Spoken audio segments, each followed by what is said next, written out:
Oke, Assalamualaikum warahmatullahi wabarakatuh. Perkenalkan, nama saya Woode Indan Ramadhani dengan NIM S1S12401. Pada kesempatan ini, saya mengikuti program pembelajaran di Red Hat Academy secara online melalui platform Red Hat. Nah, selama pelatihan ini, saya mempelajari dan mempraktikkan pengelolaan sistem operasi berbasis Red Hat Enterprise Linux di lingkungan lab virtual yang telah disediakan. Oke. Untuk yang pertama, ini ada perkenalan memulai dengan dasar-dasar Linux. Nah, di sini ada eh, tujuan dari modul ini itu yang pertama itu agar mempersiapkan kita dalam proses adopsi dan penggunaan Red Hat eh, Enterprise Linux 9. Nah,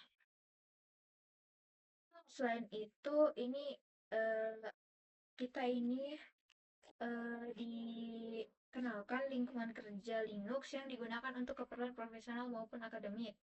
Nah, untuk dihadirin ini itu modul itu ditunjukkan bagi yang pertama ini pengguna pemula yang baru berencana mengakses sistem Linux untuk pekerjaan masa depan atau tugas kuliah mereka.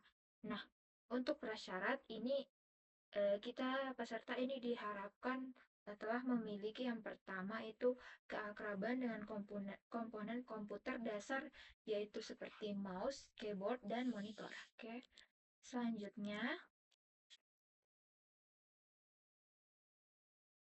Selanjutnya di sini ada materi orientasi lingkungan kelas pada Red Hat Academy.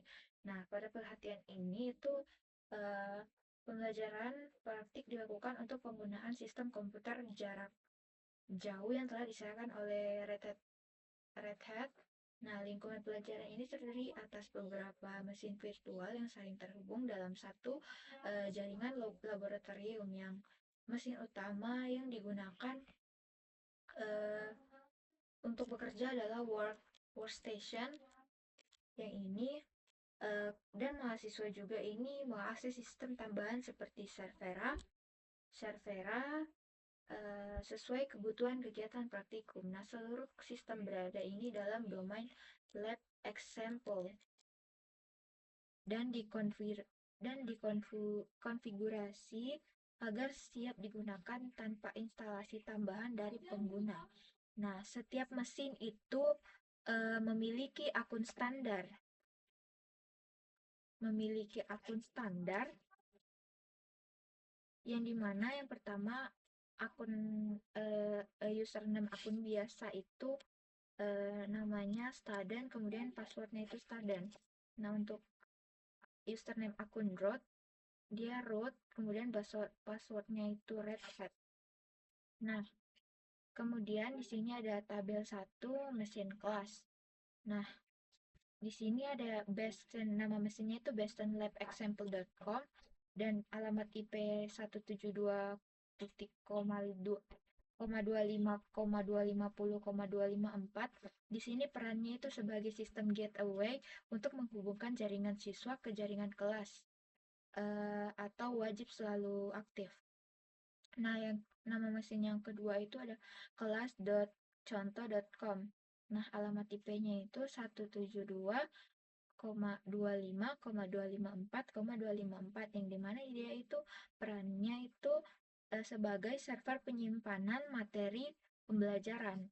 Nah, nama mesin yang kedua ini ada workstation.lab.example.com yang dimana alamat IP-nya itu 172.25.250.9. Nah, untuk perannya sendiri itu sebagai mesin workstation grafis untuk mahasiswa. Nah, yang keempat itu nama mesinnya ada serveralabexample.com. Nah, untuk alamat IP-nya itu 172.250.250.10. Nah, dia ini berperan sebagai server terkelola untuk kegiatan lab. Nah, peran utama mesin Baster adalah sebagai router antar jaringan yang menghubungkan mesin-mesin siswa dan jaringan kelas. Nah, jika Bastion ini mesinnya mati, mesin-mesin siswa lainnya itu dapat mengakses sistem yang berbeda di jaringan siswa masing-masing. Nah, beberapa sistem ruangan kelas menyediakan layanan pendukung dua server, content.example.com dan materialexample.com yang merupakan sumber perangkat lunak dan materi laboratorium dalam kegiatan praktikum. Nah, informasi tentang cara menggunakan server ini itu tersedia dalam instruksi untuk kegiatan tersebut. Nah, workstation ini mesin virtual menyediakan kegiatan ini, baik mesin classroom dan Bastion harus selalu berjalan agar lingkungan laboratorium ini dapat digunakan dengan baik. Nah,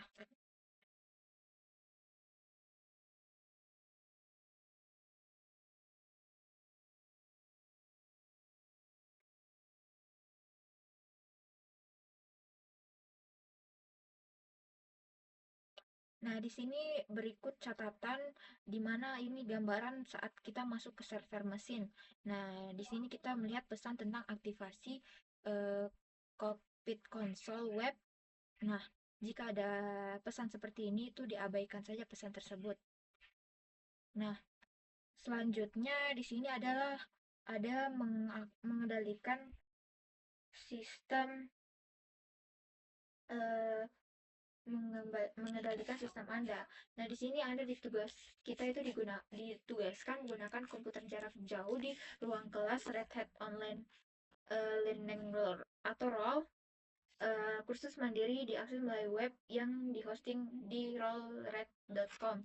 Masuk ke situs ini dengan kredensial pengguna portal pelanggan Red Hat Anda, kita maksudnya.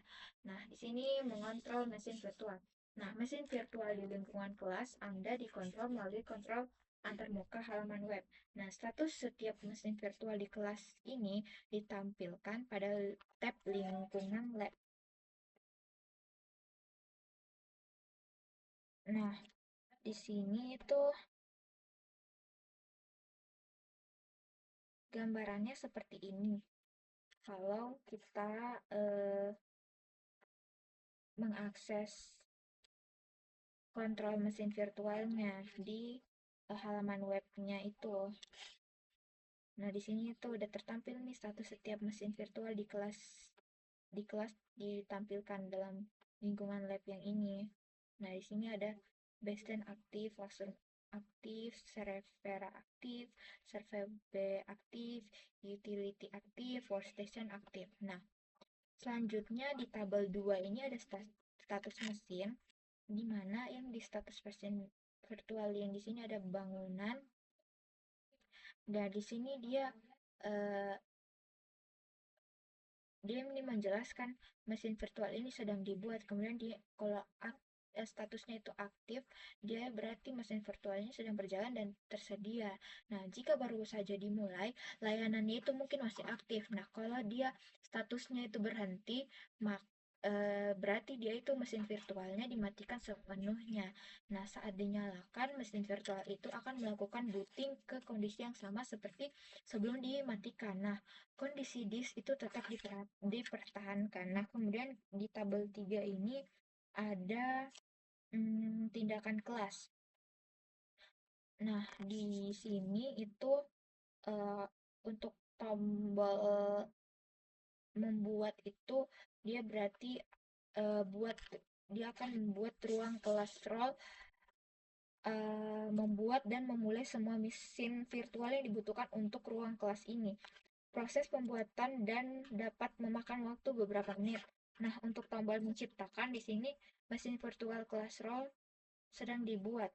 Nah, membuat dan menjalankan semua mesin virtual yang dibutuhkan untuk kelas ini. Proses pembuatan dapat memakan waktu beberapa menit. Nah, untuk tombol menghapus ini dia itu apa? Dia itu fungsinya untuk menghapus semua kelas roll. Hancurkan semua mesin virtual di kelas. Nah, semua pekerjaan yang tersimpan di sistem tersebut akan hilang. Nah, kemudian dari awal ini di mana fungsinya itu untuk jalankan semua mesin virtual di kelas. Kemudian di sini untuk memulai itu fungsinya semua mesin virtual di kelas sedang menyala. Untuk tombol berhenti itu fungsinya untuk hentikan semua mesin virtual di kelas. Nah, untuk yang tabel keempat ini tindakan mesin. Untuk tombol buka konsol ini itu fungsinya untuk hubungkan ke konsol sistem mesin virtual di tab browser baru. Anda dapat langsung masuk ke mesin virtual dan menjalankan perintah jika diperlukan. Biasanya, masuklah ke workstation mesin virtual saja, lalu gunakan SSH untuk terhubung ke mesin virtual lainnya. Nah, untuk tombol tindakan atau tindakan mulai, itu fungsinya untuk mulai nyalakan mesin virtualnya. Untuk tombol tindakan matikan itu fungsinya untuk matikan mesin virtual dengan baik dan mempertahankan isi disk. Untuk yang tombol tindakan matikan, itu dia fungsinya matikan paksa mesin virtual sambil tetap mempertahankan isi disk. Nah, tindakan ini setara dengan memutus daya dari mesin fisik. Nah, untuk yang ini itu tombol tindakan atur ulang. Nah, dia itu fungsinya untuk matikan paksa mesin virtual dan atur ulang penyimpanan terkait ke kondisi awal.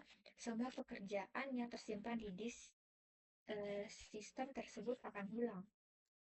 Nah, pada awal latihan, jika instruksi itu untuk menyetel ulang satu simpul mesin virtual, maka klik tindakan setel ulang hanya untuk mesin virtual spesifik tersebut. Pada awal latihan juga, ini jika diinstruksikan untuk mengatur ulang semua mesin virtual, maka klik tindakan atur ulang pada setiap mesin virtual di dalam daftar. Nah, jika kita ini ingin mengembalikan lingkungan kelas ke keadaan semula di awal kursus, itu klik hapus untuk menghapus seluruh lingkungan kelas setelah lab dihapus. Kemudian baru kita klik buat untuk menyediakan serangkaian sistem kelas yang baru lagi. Nah, di sini itu ada peringatan jika perintah hapus itu tidak perintah hapus atau atur ulang itu dia bersifat permanen, jadi tidak dapat dibatalkan. Jadi semua pekerjaan yang telah selesai di lingkungan kelas itu akan hilang. Nah, kemudian di sini ada timer berhenti otomatis dan hancur otomatis dan hapus otomatis. Dan di sini itu role menerapkan sistem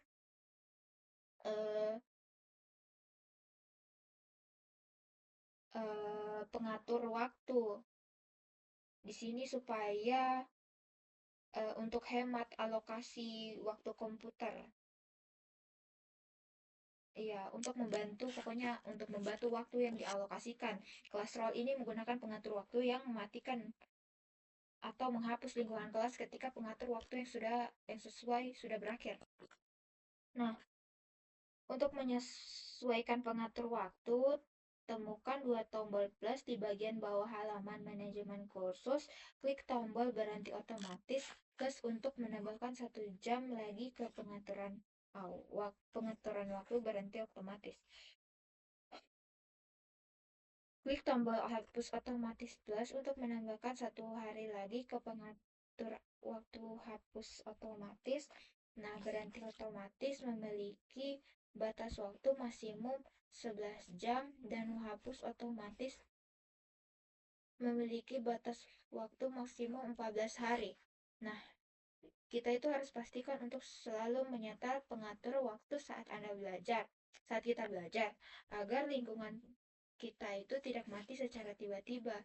Nah, kita juga itu harus berhati-hati untuk tidak menyetel pengatur waktu terlalu tinggi, yang dimana itu dapat membuang-buang jatah waktu berlangganan kita.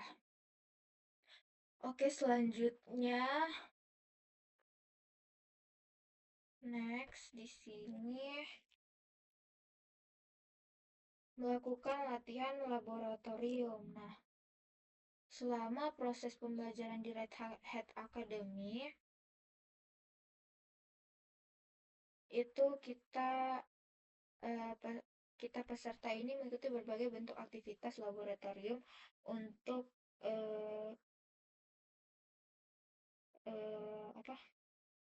memperkuat pemahaman materi melalui praktik langsung.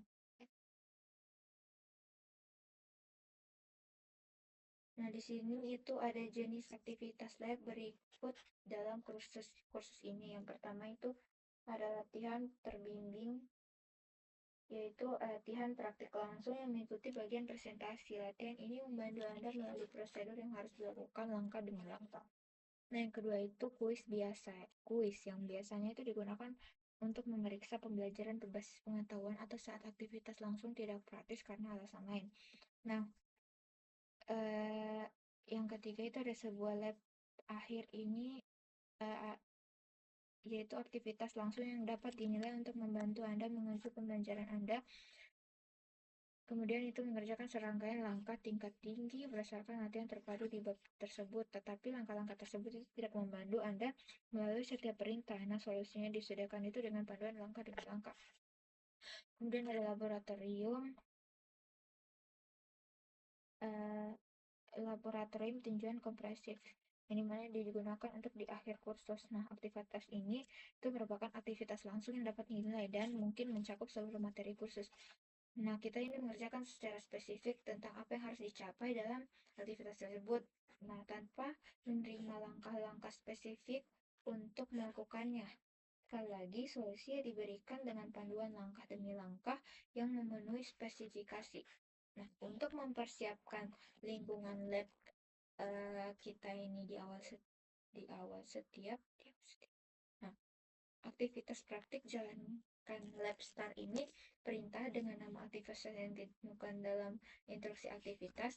Nah, demikian pula di akhir setiap aktivitas praktik, jalankan lab finish dengan nama aktivitas yang sama untuk membersihkan setelah aktivitas. Nah, setiap aktivitas praktik memiliki nama yang unik dalam setiap mata kuliah. Nah, sintaks untuk menjalankan skrip latihan itu sebagai berikut, yaitu mahasiswa at workstation $lab action exercise. Nah, di sini itu tindakannya adalah pilih start, grade, atau finish. Semua latihan mendukung start dan finish, hanya lab akhir bab dan lab tinjauan kompresif yang mendukung grade. Nah,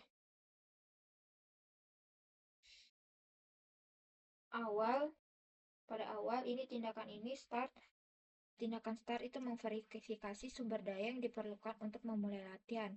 Nah, tindakan ini itu dapat mencakup mengkonfigurasi pengaturan, membuat sumber daya, memeriksa layanan prasyarat, dan memverifikasi hasil yang diperlukan dari latihan sebelumnya. Kemudian kita itu dapat melakukan latihan kapan saja, bahkan tanpa melakukan latihan sebelumnya. Nah, dinilai ini untuk aktivitas yang dapat dinilai, grade tindakan termasuk mengarahkan lab perintah untuk mengevaluasi pekerjaan kita dan menampilkan daftar kriteria penilaian dengan status pas atau fail untuk masing-masing kriteria untuk mencapai pas atau pas status untuk semua kriteria, perbaiki kegagalan dan jalankan kembali grade tindakan tersebut. Kemudian di menyelesaikan ini itu pada tindakan ini finish itu membersihkan sumber daya yang dikonfigurasi selama latihan. Nah, kemudian kita itu dapat melakukan latihan sebanyak yang kita inginkan. Nah, perintah lab ini mendukung pendaftaran tab. Misalnya untuk menentukan semua latihan yang dapat Anda mulai. Kemudian lab start ini, kemudian kita masuk lab start, lalu tekan tombol tab 2 kali untuk menyelesaikan. Oke, saya melihat OBS dulu apakah masih berjalan, soalnya agak biasa ada terhenti. Oke, kita lanjut, ternyata belum.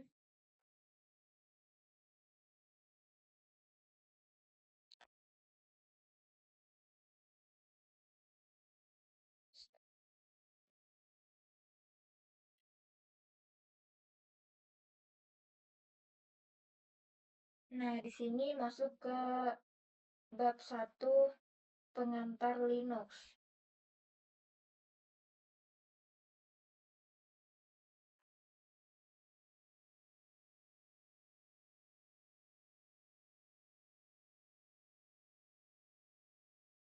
Nah, pada pengantar Linux ini banyak orang yang menyebut Linux itu sebagai sistem operasi.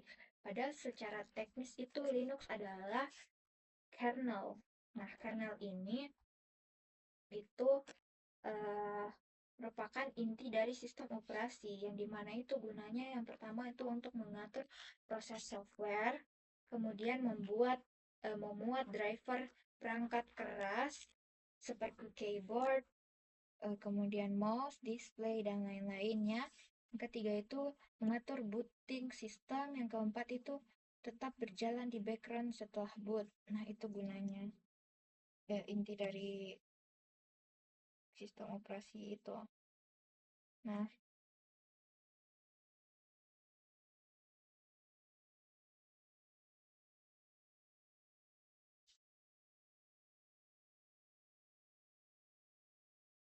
untuk tujuan dari pada bab ini itu untuk mendefinisikan Linux sebagai kernel dan sistem operasi yang seperti saya bilang tadi. Nah, meskipun orang sering menyebut Linux sebagai sistem operasi, sebenarnya dia adalah kernel. Dalam ilmu komputer, kernel adalah perangkat lunak yang bertanggung jawab untuk membuat sistem. Kernel memuat driver untuk mengenali perangkat yang terpasang seperti keyboard, mouse, layar, dan sebagainya. Dan mengelola sistem proses perangkat lunak, Linux awalnya didirikan oleh Linus Torvalds pada tahun 1991. Saat itu ia adalah seorang mahasiswa ilmu komputer di Finlandia. Nah, ini Torvalds membuat kernel tersedia untuk semua orang dengan menggunakan lisensi publik umum ya, atau GPL untuk melisensikan kode. Model lisensi ini memastikan bahwa kode itu berlisensi dapat digunakan untuk tujuan apapun selama perubahan publik itu dikontribusikan kembali ke proyek. Nah, setelah Torvalds mengumumkan proyek tersebut kepada pengembang lain di internet, para programmer dari seluruh dunia ini menyumbangkan kode ke kernel Linux. Nah, di atas kontributor awal tersebut adalah Red Hat. Nah, yang telah berkontribusi pada pengembangan sistem operasi Linux sejak 1993. Kemudian pada tahun 1998, yaitu Kristen Peterson yang menciptakan istilah sumber terbuka untuk open source, untuk mendeskripsikan kode yang dibuat secara kolaboratif dan dibagikan secara bebas. Nah, Linux mendapatkan popularitas di kalangan pengembang karena semua kodenya tersedia untuk dipelajari, dimodifikasi, dan dibagikan. Linux diadopsi oleh administrator sistem di seluruh dunia. Kernel Linux yang dikombinasikan dengan aplikasi yang ditulis oleh proyek GNU Not Unix atau GNU mirip ini dengan sistem operasi server Unix yang ada, tetapi berjalan pada perangkat keras komoditas. Saat ini Linux tersedia bagi siapapun yang ingin menjalankannya dan bagi pengembang manapun yang ingin membangunnya. Linux umum digunakan di server, cloud, desktop, dan laptop secara perangkat konsumen seperti Android, Chromebook, dan Steam Deck.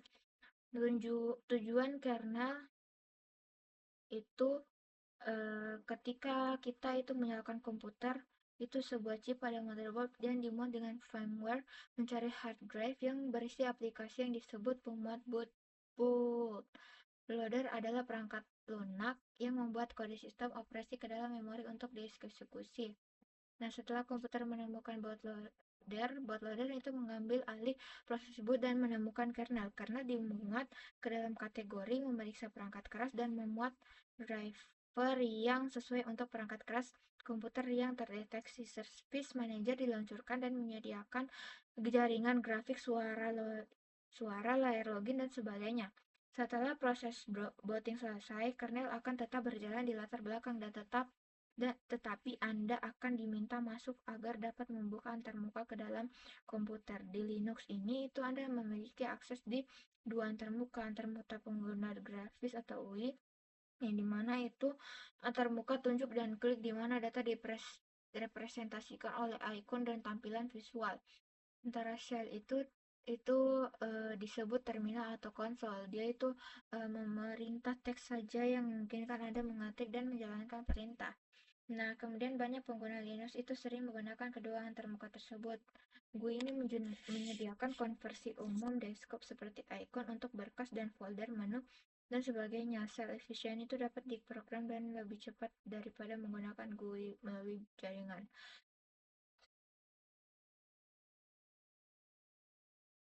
Nah, di sini ada tujuan umum distribusi Linux. Nah, individu dan perusahaan membangun Linux dari komponen-komponennya dan kemudian mendistribusikan secara daring agar dapat digunakan oleh orang lain. Ketika Anda mengunduh Linux sebagai sistem operasi, Anda mengunduh distribusi dari Linux. Nah, sebuah distribusi itu sering disebut distribusi adalah versi khusus dari sistem operasi Linux dan dapat diproduksi oleh siapa saja yang memiliki keterampilan dan kebutuhan untuk membuatnya. Sebagian besar distribusi dirancang untuk tujuan tertentu, misalnya Raspberry Pi adalah sistem tertanam berdaya rendah seukuran kartu kredit sehingga menjalankan distribusi Linux yang hanya menyediakan driver dan layanan khusus yang dibutuhkan oleh perangkat kerasnya. Bahkan terdapat lebih sedikit perangkat lunak dalam Universal Basic Image atau UB. Red Hat ini karena digunakan sebagai fondasi untuk layanan cloud yang tidak memerlukan pustaka seperti yang dibutuhkan komputer fisik. Sebaliknya, ini distribusi Fedora ini itu berisi driver untuk perangkat keras konsumen terbaru guna memastikan printer, kartu suara, kartu grafis, webcam, dan periferal lainnya berfungsi sebagaimana mestinya. Nah, distribusi Linux yang paling menonjol itu cenderung diproduksi secara konsisten dan andal. Beberapa distribusi didukung oleh perusahaan seperti Red Hat ini, sementara yang lainnya ini merupakan upaya sukarela. Distribusi Linux ini yang populer mencakup proyek-proyek sebagai berikut. Yang pertama, Red Hat Enterprise Linux atau RHEL adalah distribusi populer di server dan cloud. Nah, RHEL ini berfokus pada stabilitas dan dukungan jangka panjang dan dikembangkan oleh Red Hat. Nah, kemudian yang kedua itu CentOS adalah platform pengembangan untuk Red Hat Enterprise Linux. CentOS ini dikembangkan oleh Red Hat dan para sukarelawan. Nah, Fedora itu berfokus pada jadwal rilis yang cepat agar dapat menyediakan fitur-fitur terbaru. Nah, Fedora ini digunakan sebagai fondasi untuk CentOS dan RHEL. Fedora ini dikembangkan oleh para sukarelawan yang didukung oleh Red Hat. Nah, Debian ada Debian. Debian ini adalah proyek sukarela yang berfokus pada stabilitas dan dukungan jangka panjang. Kemudian berpindah-pindah distribusi Linux itu seperti membeli ponsel baru. Konsep dasarnya itu memang berbeda, tetapi Anda mungkin perlu mempelajari aplikasi mana yang harus digunakan untuk memasang aplikasi, letak tombol untuk bergabung ke jaringan, cara mengubah pengaturan tertentu, atau cara keluar dari sistem. Nah, kursus ini tuh membantu kita untuk mengenal teknologi Linux yang digunakan. Teknologi Linux yang umum digunakan di berbagai sistem Linux, baik yang menggunakan Linux di laptop maupun sebagai kontainer yang berjalan di cluster OpenShift di cloud. Anda akan mempelajari cara berinteraksi dengan desktop serta perintah-perintah penting yang Anda perlukan untuk bekerja secara efisien di terminal Linux. Nah, kemudian di sini untuk mengidentifikasi distribusi Linux suatu sistem. Nah, kursus ini itu berbasis sistem Red Hat Enterprise Linux seperti banyak distribusi lainnya. Nah, Red Hat Enterprise Linux ini menggunakan desktop GNOME sebagai GUI-nya karena distribusi itu menggunakan begitu banyak komponen umum. Distribusi yang kita gunakan ini itu tidak selalu jelas. Nah, maka dari itu kita dapat mengidentifikasi distribusi sistem Linux dengan berbagai cara. Misalnya, Anda dapat melihat informasi sistem dari aplikasi pengaturan di GUI. Informasi ini mencakup memori, prosesor, penyimpanan, dan properti sistem lainnya untuk mengakses sistem. Setelah Anda masuk ke sistem, klik aktivitas di pojok kiri dan desktop. Kemudian ketik di kolom pencarian setting itu klik hasilnya atau enter pada papan. Ketika Anda di jendela pengaturan, boleh ke bawah daftar di panel kiri dan klik tentang. Anda dapat memverifikasi nama distribusi beserta sistem operasinya di kotak nama OS. Untuk referensi yang dapat kita lihat itu bisa kita akses pada laman 2 ini. Kemudian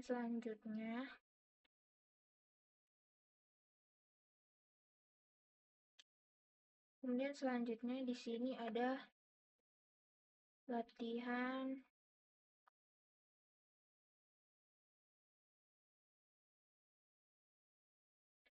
latihan terpadu distribusi Linux, di mana di sini identifikasi distribusi Linux pada sistem Anda. Wait.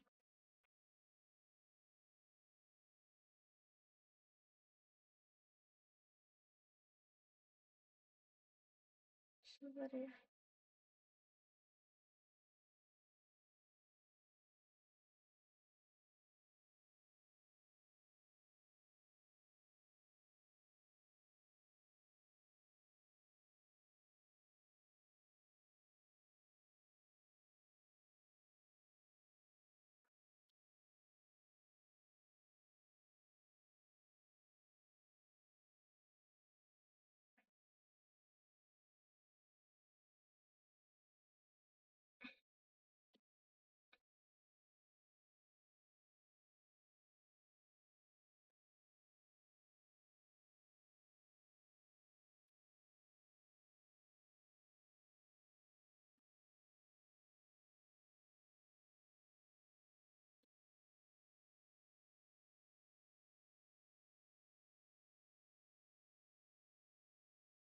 Di sini ada latihan terpadu.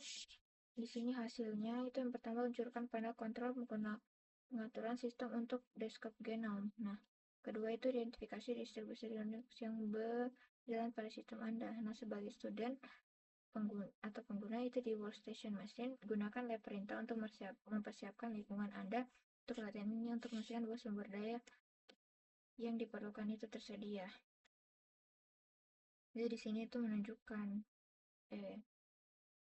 kita setting agar memastikan sumber daya yang diperlukan itu tersedia.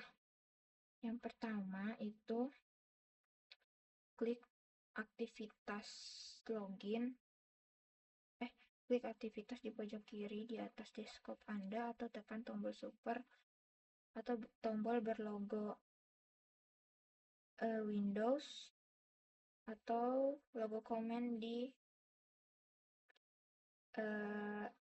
Mac. Kemudian klik setting, kemudian klik pengaturan atau tekan enter pada papan ketik. Kemudian kalau kita sudah masuk ke setting ini, masuk ke menu about. Nah, setelah jendela setting ini terbuka, kita pokoknya kita gulir panelnya dari kiri sampai paling bawah, kemudian klik about. Nah, pada panel about itu kita pastikan di bagian OS name itu tercantum Red Hat Enterprise Linux, atau kita juga ini bisa melihat versi GNOME, versi kernel Linux, versi RAM, penyimpanan, device name.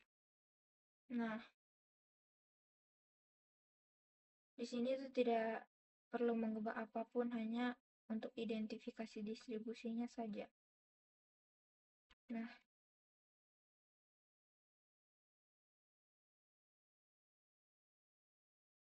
pokoknya setelah kita sudah mengecek OS name-nya itu, kembali ke terminal dan jalankan yang ini. Jika kita sudah lakukan itu dengan benar, berarti itu dinyatakan selesai. Untuk catatan pentingnya itu, kita itu tidak boleh menjalankan finish sebelum start, kemudian jalankan finish dan start itu di mesin workstation real, bukan di Windows Host. Nanti saya akan mempraktikkan. Di sini saya akan menjelaskan dulu. Kemudian di sini itu kita ada kuis yang dimana itu kita memilih jawaban yang benar untuk sebagai pengantar Linux. Nah, di sini ada pertanyaan, Linux tersedia secara bebas di bawah lisensi sumber terbuka yang mana? Pilih salah satu. Nah, di sini itu jawabannya D. Lihat. Nah, itu betul. Kemudian 2 itu kumpulan aplikasi awal untuk Linux itu disediakan pada oleh proyek apa? Jawabannya itu C, proyek GNU. Oke, betul. Kemudian yang ketiga itu kernel bertanggung jawab atas tugas apa? Dia itu jawabannya yaitu A, untuk memuat driver untuk perangkat yang terpasang. Betul. Kemudian apa itu terminal? Dia itu jawabannya B, yaitu antarmuka teks yang dapat kita gunakan untuk mengeluarkan perintah ke komputer. Yang kelima, ini jawabannya pilih 2. Pertanyaan itu, distribusi mana yang berbasis Fedora? Jadi jawabannya itu Red Hat Enterprise Linux dan D, CentOS. Nah, betul. Nah, lanjut nih. Next. Nah, terakhir. Di sini ada ringkasan materi. Nah, yang pertama, bahwa Linux ini adalah proyek open source, yang berarti kodenya itu tersedia untuk dipelajari, dimodifikasi, dan dibagikan. Nah, kemudian yang kedua itu Linux banyak digunakan di berbagai infrastruktur seperti cloud, desktop, dan laptop, serta perangkat konsumen. Nah, yang ketiga itu kita dapat berinteraksi dengan sistem Linux dengan menggunakan terminal baris perintah atau open source pengguna grafis atau antarmuka GUI. Kemudian yang keempat itu distribusi Linux, itu versi sistem operasi Linux yang dibuat dengan tujuan tertentu dan dapat berbeda dalam aplikasi pendukung dan pengelola sistemnya. Nah, Red Hat Enterprise Linux ini tuh juga merupakan sistem operasi yang stabil dan memiliki dukungan jangka panjang yang dikembangkan oleh Red Hat. Oke, mungkin itu saja penjelasan dari progres yang saya kerjakan dan saya jelaskan. Saya tutup dengan ucapan wabillahi taufiq wal hidayah. Wassalamualaikum warahmatullahi wabarakatuh.